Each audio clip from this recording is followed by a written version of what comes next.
In today's world, it often feels there's not enough, at least for me. You know, enough time, enough money, or really important things like snow. But really, you know, above all, I find there's not enough kindness or love, especially towards ourselves, that I experience personally. You know, we live in a society which tends to value achievement and wealth accumulation above all else. And I think the real challenge is that most of us don't know what enough is. I know I didn't. And that's what I'm going to talk to you about right now, based on my experiences as a climber and a snowboarder. I grew up in San Diego. I played team sports. I was actually born lacking. I was born without enough, you might say. I was born without a right pectoral muscle. And I also grew up in a loving family, but there was a lot of criticism that left all of the family a little scared and on edge. And little did I know that being scared and on edge would just be the perfect way to feel for my future career in the mountains. At 14 years of age, I got out of team sports because when it became time to shower with the team, I just couldn't handle it. People staring at my chest, I was just like, you know, hiding out, going, oh no, don't look at me. I'd be a wallflower. But I quit team sports and I started skateboarding. You know, no showers were required for skateboarding. And you know what? They weren't even recommended. At 14 years old, after I started skateboarding, I got a boob job. And I'm still the only man I know with one.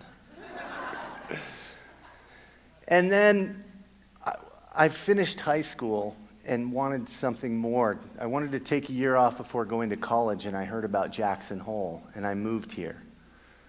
That was 26 years ago. And I moved here to try the new sport of snowboarding. And this sport was something that really drew me, especially growing up surfing and skateboarding. But another thing, you know, I think it's something that, it was the first thing I was passionate about that I could really connect with. All these team sports and other things, I never had a true passion until I started snowboarding. The feeling and the joy I got from sliding through and in and on snow and floating in snow was unbelievable. But I always wanted more. You know, I started off on the bunny slopes and quickly worked my way up to the expert chutes, all in my first 2 weeks of snowboarding.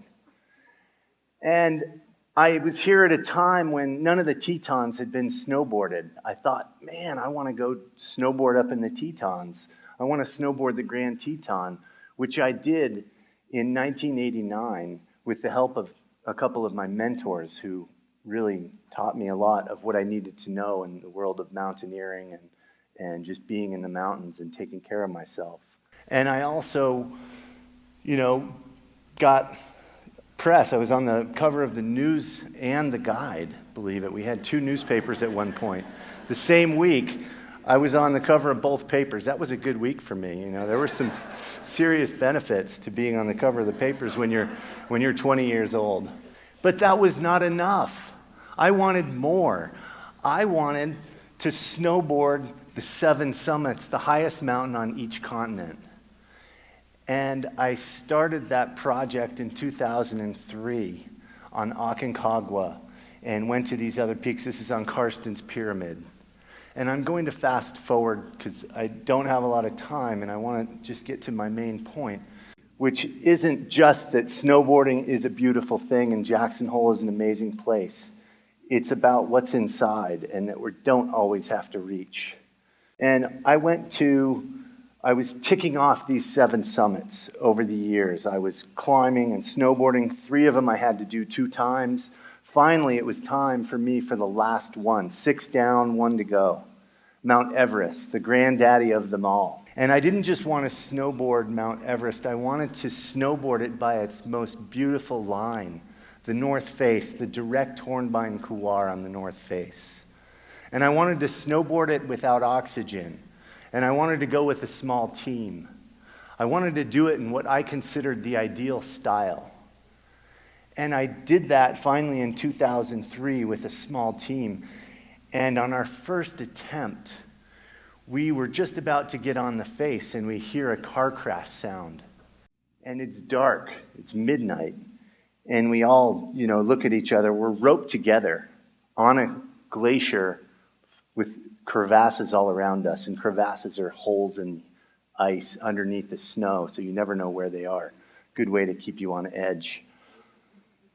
And the noise got louder and louder, and we had our little beams of headlights, the four of us, looking in the direction that it was getting louder. All of a sudden, we see a wall of white.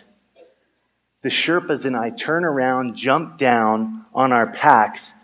Jimmy stands up, faces the thing in the Jesus Christ pose, and I think I remember him saying, "Take me."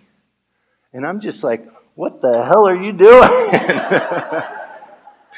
All of a sudden, we're hammered by this wind blast from a serac fall.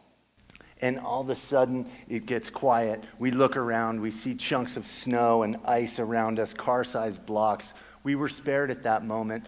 We quickly descended to camp to change our underwear. And on our second attempt, several thousand feet up the face in deep snow, it was time to turn around. It wasn't happening. I wanted this more than anything. This was the last of the 7 summits, my quest, my over 10-year dream to climb and snowboard these mountains. I put all my money, my ego into this, and it was at hand. Yet it wasn't happening. Conditions were not right. The avalanche danger was too high. I'd made poor decisions before here in the Tetons and suffered the consequences by being in a big avalanche and nearly dying and spending years of my life recovering. And I didn't want to do that again, and I didn't want to lose my life. I was also responsible for other people this time as the leader of the expedition. So we turned around, and I got to do one of the coolest things I've ever done in my life. I snowboarded powder snow on the lower half of Mount Everest, something I'll proudly tell my children about one day.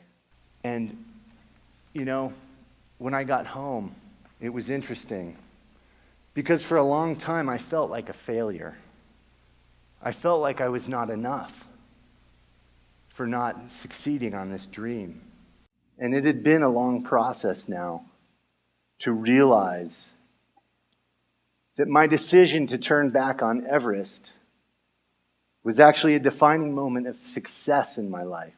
I now understand a way of being, not driven by ego, but by heart. And that's enough. That is enough. Thank you.